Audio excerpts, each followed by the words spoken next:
Okay, maganda tanghali. Ito po upo, gugulayin ko. Masarap po ito. Kung minsan kinikilaw ko po ito, yung loob niya. Yan, malambot na, magasarap kilawin. Sira na akong tingnan, pero pag binalatan mo siya, yan, maganda pa, di ba?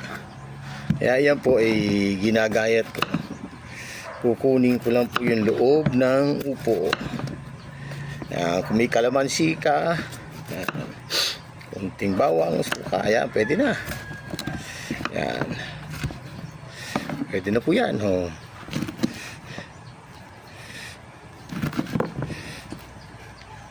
lulutuin natin yan.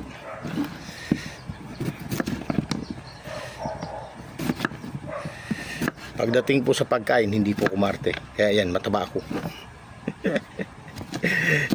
Lalo na sa mga gulay, ay nako. Kahit isang taon mo ako hindi pagkarne.